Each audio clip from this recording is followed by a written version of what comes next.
গরমের ডাল মার্চ মাস পড়তে না পড়তেই রান্না করতে হচ্ছে, কারণ মার্চ মাসেই এত গরম পড়ে গেছে, আর তো দিন পড়ে রয়েছে।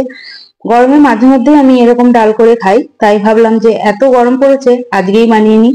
তার জন্য পরিমাণ অনুযায়ী মুগের ডাল ভালো করে ধুয়ে প্রেসার কুকারে দিয়ে 1 কাপ জল দিয়ে দিয়েছি, তারপর 2টো সিটি দিয়ে নেব।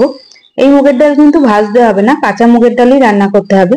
এবার একটা বাটিতে কিছুটা পরিমাণ তেঁতুল নিয়েছি আর সামান্য পরিমাণ জল দিয়ে তেঁতুলটা একটু মেখে নিচ্ছি, যাতে তেঁতুলের পাল্পটা বার হয়ে যায়। ডালটা যতক্ষণ সিদ্ধ হচ্ছে এখানে পেঁয়াজ আর টমেটো কেটে নেব।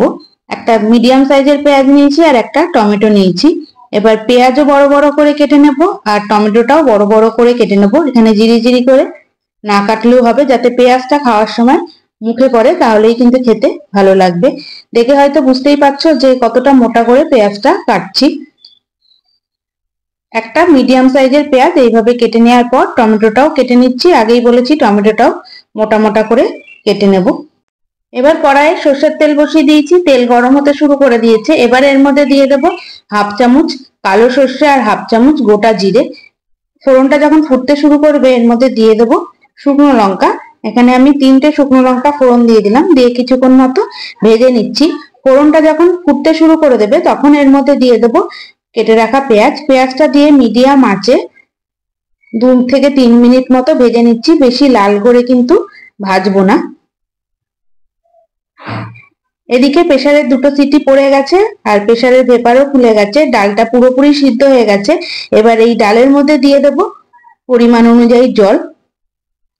খুব ভালোভাবে কিন্তু ডালটা সিদ্ধ করে নিতে হবে, যেন একদম দানা দানা না থাকে। এদিকে পেঁয়াজটাও ভাজা হয়ে গেছে। এবার এর মধ্যে দিয়ে দেবো কেটে রাখা টমেটো। টমেটোটা আগে দিইনি, কারণ পেঁয়াজের সঙ্গে ভাজতে ভাজতে টমেটোটা গলে যাবে, তাই পেঁয়াজ ভাজার পরই টমেটো দিয়ে কিছুক্ষণ মতো নাড়াচাড়া করে এর মধ্যে দিয়ে দেবো বেশ খানিকটা কারি পাতা। কারি পাতা দিয়ে আবারও বেশ খানিকক্ষণ মতো ভেজে নিচ্ছি। বেশি লাল করে কিংবা পুড়িয়ে ফেলবো না কারি পাতা, তাহলে কারি পাতার গন্ধটাই চলে যাবে। তারপর দিয়ে দিলাম সেদ্ধ করে রাখা ডালটা। ডালটা দিয়ে খুব ভালোভাবে ফুটিয়ে নেব। এবার এর মধ্যে দিয়ে দিচ্ছি স্বাদ অনুযায়ী লবণ।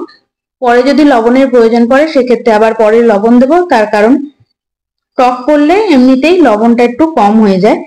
আর দিয়ে দিলাম 1 চামচ হলুদ গুঁড়ো। হলুদ গুঁড়ো দিয়ে দেওয়ার পর বেশ খানিকক্ষণ মতো ফুটিয়ে নেব আর দিয়ে দিচ্ছি সামান্য পরিমাণ চিনি। আস্তে আস্তে ডালটা ফুটতে শুরু করে দিয়েছে। এই সময় দিয়ে দেবো যেই তেঁতুলটা গুলে রেখেছিলাম তার জল, বীজ কিন্তু দিইনি, বীজগুলো ফেলে দিয়েছি। জলটা দিয়ে খুব ভালোভাবে মিশিয়ে নিয়ে আরো কিছুক্ষণ মতো ফুটিয়ে নিচ্ছি। ডালটা কিন্তু খুব একটা পাতলাও হবে না, আবার একদম গাঢ়ও হবে না। আমার মনে হলো লবণের পরিমাণটা কম, তাই আবারও সামান্য পরিমাণ লবণ দিয়ে বেশ খানিকক্ষণ মতো ফুটিয়ে গ্যাস বন্ধ করে দিচ্ছি। তাহলে তৈরি হয়ে গেল গরমের ডাল। আশা করছি রেসিপিটা তোমাদের ভালো লাগলো। দেখা হবে অন্য কোনো নতুন রেসিপি নিয়ে। ততক্ষণ ভালো থাকো, সুস্থ থাকো।